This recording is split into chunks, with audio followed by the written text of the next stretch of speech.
Welcome back, everybody. Derrick Soo, your 2022 Oakland mayoral candidate. Did you catch it last Friday?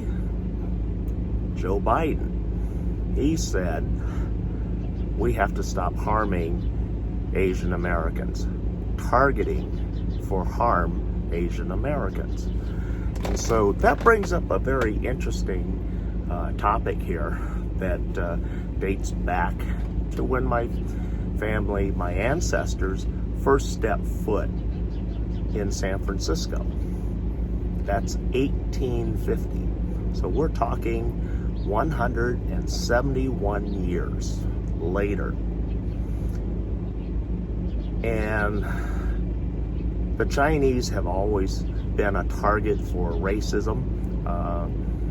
And growing up here in Oakland, I was a target for racism on a daily basis. Just simply walking to school, I would have rocks thrown at me. But the reason why I bring this up, this is finally acknowledgement of the harm that's being done to the Asian American community. And it's a very large community. It's not a majority in any particular city or any sense, but we do work hard, and we work past a lot of the racist laws that were enacted as early as 1882 with the Chinese Exclusionary Act and the rescission of that in 1943, if I remember right. And that rescinded a lot of racist laws against Chinese and Asian people.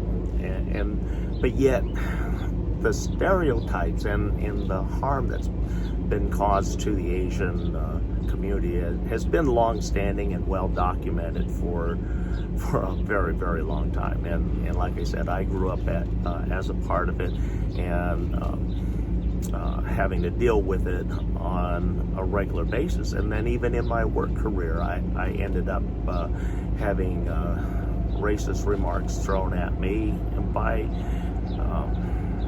all nationalities. So even my own, surprisingly enough. But anyway, it was historic last Friday, when Joe Biden actually came out and said he's the actual first president that came out and said, you can't harm Asian Americans. Stop it. And so on my Facebook page, it's been an interesting conversation. We've had some conversations over there and talking about that. And people thought that it had happened under the Obama administration. No, it never did. There was never an acknowledgement of the harm. And we certainly know that the last administration did nothing but harm to the Asian community. And so I hope you enjoy this historic moment for the Asian community. We'll be right back.